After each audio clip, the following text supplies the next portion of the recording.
اور فرمایا کہ تمہیں اجازت نہیں ہے بے جماعت نماز پڑھنے کی۔ واقعہ یوں ہوا کہ حضور صلی اللہ علیہ وآلہ وسلم کے پاس ایک اندھا حاضر ہوا اور اس نے کہا یا رسول اللہ، یہ مدینے کی گلیوں میں ٹھوکریں لگی ہوئی ہیں، مختلف حدیثوں میں مختلف تفصیلیں ملتی ہیں۔ کہیں آتا ہے کہ رات کو جانوروں کا، جنگلی جانوروں کا بھی خطرہ ہوتا ہے، کہیں آتا ہے کہ مجھے ساتھ لے جانے والا کوئی نہیں ہے، تو اس لیے مجھے اجازت فرمائی جائے کہ میں گھر پہ ہی نماز پڑھ لیا کروں۔ چنانچہ حضرت صلی اللہ علیہ وآلہ وسلم نے اجازت فرما دی۔ جب وہ جانے لگا اٹھ کر اور ابھی باہر قدم رکھا ہی تھا تو حضرت صلی اللہ علیہ وآلہ وسلم نے واپس بلایا کہ بات سن جاؤ۔ اس نے کہ کیا ہے یا رسول اللہ؟ فرمایا کہ تمہیں ندام بالصلاۃ آتی ہے کہ نہیں؟ حل تسمع ندام بالصلاۃ ہے، اس سے مراد اذان لے لیں یا تکبیر لے لیں، جو بھی لیں، مراد یہ ہے کہ نماز کی طرف بلانے کی آواز تمہارے کان میں پڑتی ہے کہ نہیں؟ اس نے کہا ہاں یا رسول اللہ، میں سنتا ہوں۔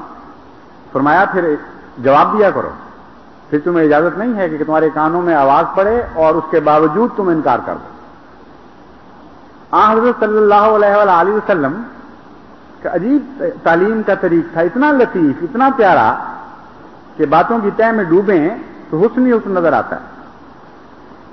تعلیم یہ دی کہ تم آنکھوں سے تو محروم ہو، کانوں کو کیوں ثواب سے محروم رکھتے ہو؟ جن اعضاء کے ذریعے تمہیں خدا کی طرف بلایا جا رہا ہے وہاں سے تو لبیک کہہ دو۔ ایک بدقسمتی کے نتیجے میں دوسری بدقسمتی کیوں مول لیتے ہو؟ تو حضرت صلی اللہ علیہ وآلہ وسلم کا تعلیم کا طریق تو یہ تھا، یہ کہ ہر طرف سے اذانوں کی آوازیں آ رہی ہوں، نماز کی طرف بلایا جا رہا ہو، اور کارکنان سلسلہ یا عاملہ کے ممبران یا سلسلے کے دیگر کارکنان خاموشی سے سن رہے ہوں جیسے کسی اور کو بلایا جا رہا ہے۔ یعنی بہرا جس کو کہتے ہیں اس کی اور کیا تعریف ہے؟ سمن بکمن امیون فہم لا یرجعون کا روحانی معنی تو یہی ہے کہ وہ سنتے ہیں اور نہیں سنتے، دیکھتے ہیں اور نہیں دیکھتے، اور جو سننے اور دیکھنے کی طاقت سے محروم ہو جائے وہ بالکل ہر لحاظ سے ایک بے معنی جانور کی طرح زندگی بسر کرتا ہے، نہ اس کو بولنے کی طاقت ہے نہ سمجھنے کی طاقت ہے۔ تو اس لیے عبادت کا حق ادا کرنا نہایت ہی اہم ہے، اور باقی کارکنان سلسلہ جن کی اس کی طرف میں مضمون کی طرف واپس آتے ہوئے ان سے کہتا ہوں کہ 3 مہینے کے اندر اندر یہ فیصلہ کر لیں کہ سلسلے کی ملازمت کرنی ہے یا نہیں کرنی۔ جہاں تک ان کے اس فیصلے کا تعلق ہے وہ آزاد ہیں، جو بھی فیصلہ کریں ان کی مرضی ہوگی، لیکن اگر وہ عبادت کی خاطر عبادت کریں نہ کہ ملازمت کی خاطر، اور اللہ تعالیٰ سے تعلق قائم کرنے کی خاطر نماز پڑھیں، تو یہی سب سے اچھا سودا ہے، اور ایسے ہی کارکنان کی سلسلے کو ضرورت ہے۔ اگر وہ کسی وجہ سے یہ فریضہ ادا نہیں کر سکتے تو ہمیں احسان کے ساتھ ان کو الگ کرنا ہوگا، اور ان کی فہرستیں بن جانی چاہیے اور ان سے معاملہ طے ہو جانا چاہیے۔ احسان بہرحال ضروری ہے جدائی میں، اس لیے ان کے حقوق ان کو ادا ہونے چاہیے، اور آسن رنگ میں افہام تفہیم کے ساتھ ان کو کہا جائے کہ مجبوری ہے، تمہیں ثواب ہوگا اس علیحدگی میں، کیونکہ اب تم بار بنے ہوئے سلسلے پر پھر بوجھ ہلکا کر دو گے سلسلے کا۔ تو محبت اور پیار سے سمجھائیں، لیکن کوشش یہ کریں کہ ایک بھی آدمی ضائع نہ ہو۔ جیسا کہ میں نے بیان کیا ہے، سلسلے کے تو کارکن مل بھی جائیں گے، بہتر کارکن مل جائیں گے، لیکن وہ جنہوں نے ایک لمبا عرصہ سلسلے سے تعلق رکھا ہے، ہم کیوں ان کو ضائع ہونے دیں؟ ہمارا فرض ہے، پوری کوشش کریں، جان بچائیں۔ ہم ایک ایک احمدی بنانے کے لیے دنیا میں کتنی کتنی محنتیں کرتے ہیں، تو بنے ہوئے احمدی جو مرکز کے اتنا قریب آئے ہوئے ہوں، جن کو توفیق ملی ہو سلسلے کی خدمات کی، ان کو ضائع نہیں ہونے دینا چاہیے۔ اس لیے اس معاملے میں بے اعتنائی نہیں کرنی۔ ہر افسر کا فرض ہے کہ اگر اور ذرائع سے وہ نہیں سنتا تو خود بلائیں، اس سے پیار و محبت کے ساتھ سلوک کریں، اس کو سمجھائیں، اور جہاں تک ممکن ہو سکے سلسلے کے ہر کارکن کو بچانے کی کوشش کریں۔ دوسرا پہلو اس کا یہ ہے کہ ایسے کارکنان کی اولادیں نماز سے غافل ہو رہی ہیں، ہر صورت میں تو نہیں، نعوذ باللہ من ذالک، لیکن اگر 10% کارکن بھی سلسلے کے ایسے ہوں جن کی اولادیں نماز سے غافل ہوں تو یہ بہت بڑا خطرہ ہے۔ اور میرے میں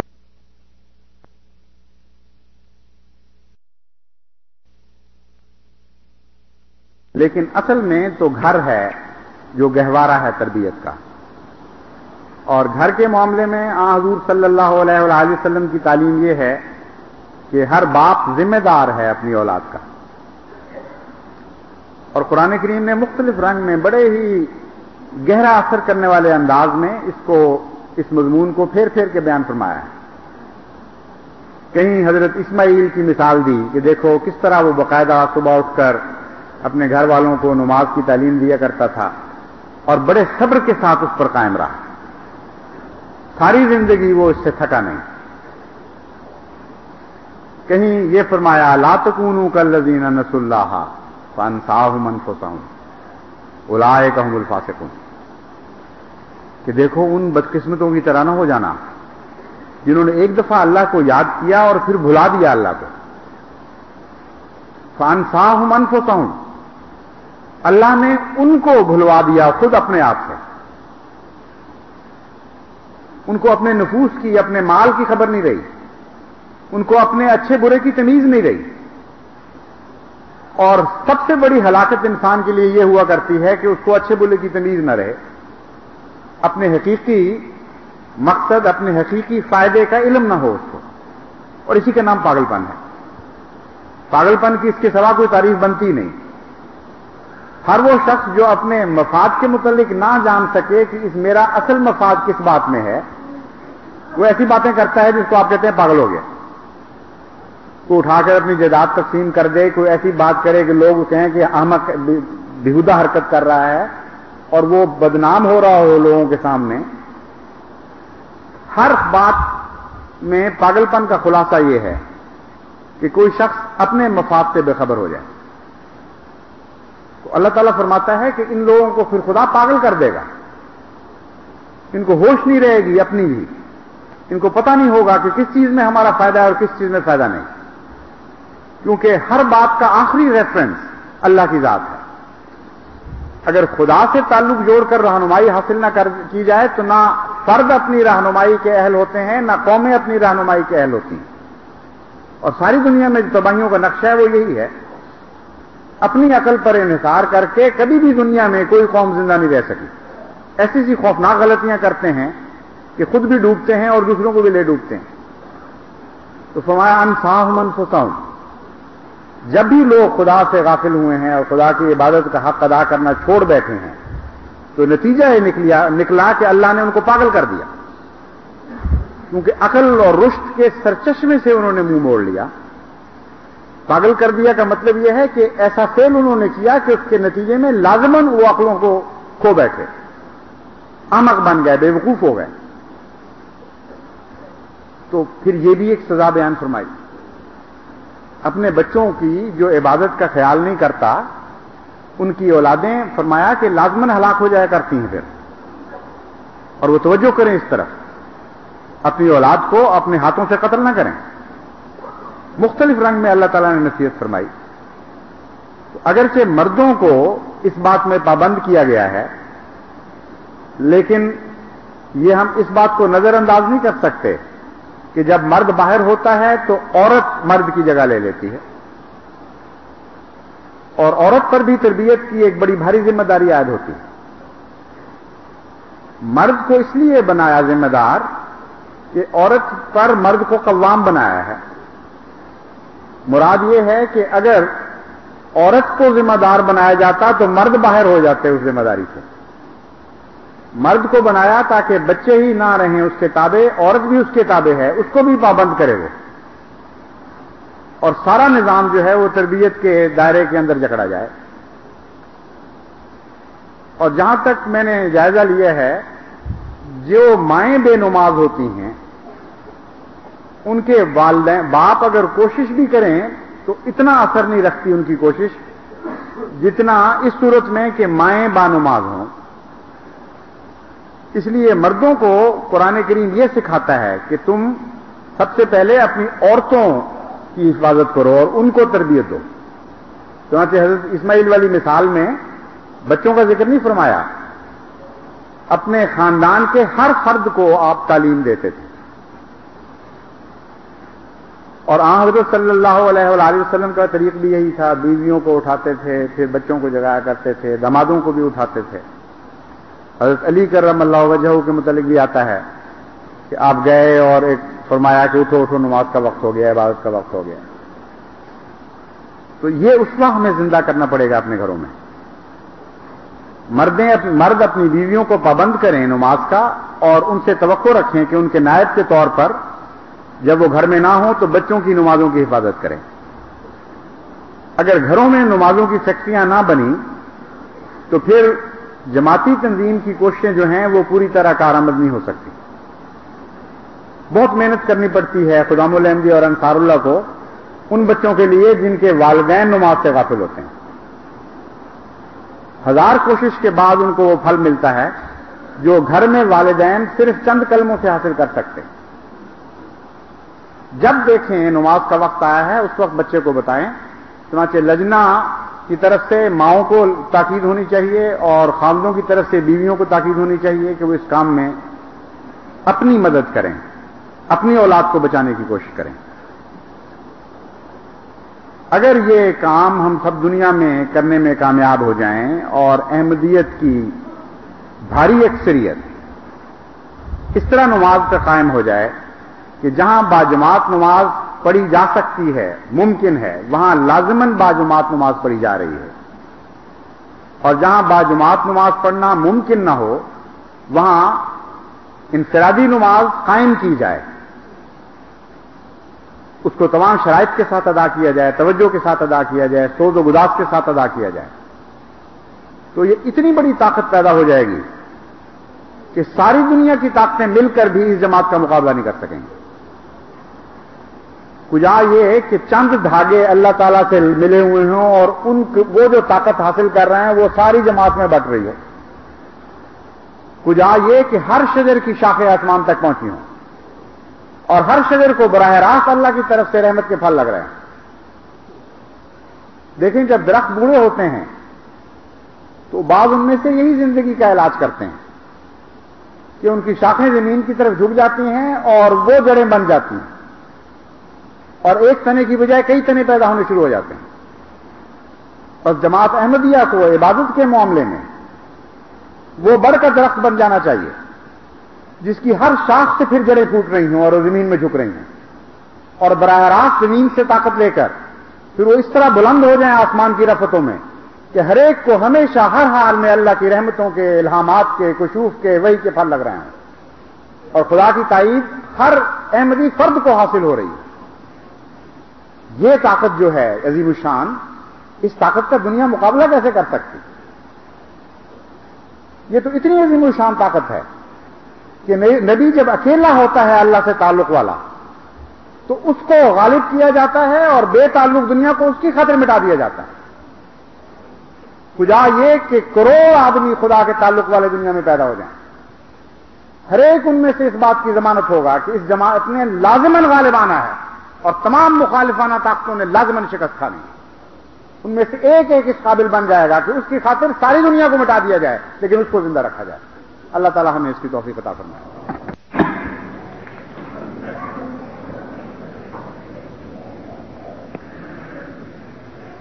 الحمد للہ نحمده ونستعینه ونستغفره ونؤمن به ونتوكل عليه ونعوذ بالله من شرور أنفسنا ومن سيئات أعمالنا من يهده الله فلا مضل له ومن يضلله فلا هادي له ونشهد أن لا إله إلا الله وحده لا شريك له ونشهد أن محمدا عبده ورسوله. آج مجلس مشاورت ہونی ہے، اس لیے سابقہ روایات کے مطابق ایسے اہم دینی اجتماعات پر کیونکہ نماز جمع کرنے کی اجازت ہوتی ہے، اس لیے آج بھی انشاءاللہ تعالی جمعے کے ساتھ عصر کی نمازیں جمع کی جائیں گی. مجلس شورا کے ممبران کو چاہیے کہ وہ 4 بجے سے پہلے پہنچ کر اپنی اپنی نشستوں پر بیٹھ جائیں، کیونکہ انشاءاللہ تعالی پورے 4 بجے مجلس شورا کی کارروائی کا آغاز ہوگا. اور وہ سارے احمدی احباب مرد و زن جو ممبران نہیں ہیں وہ بھی شورا کی کارروائی میں شامل ہو سکتے ہیں دعاؤں کے ذریعے. اس تمام عرصے میں جہاں جہاں بھی احمدی ہوں وہ بکثرت دعائیں کریں کہ اللہ تعالیٰ اپنے فضل اور رحمت کے ساتھ تمام ممبران کے ذہن روشن فرمائے، خدا کی خاطر خدا کی دین کی بہبود کے لیے بہترین فیصلوں کی توفیق بخشے، اور پھر ان فیصلوں پر بآحسن رنگ عمل درآمد کی توفیق عطا فرمائے.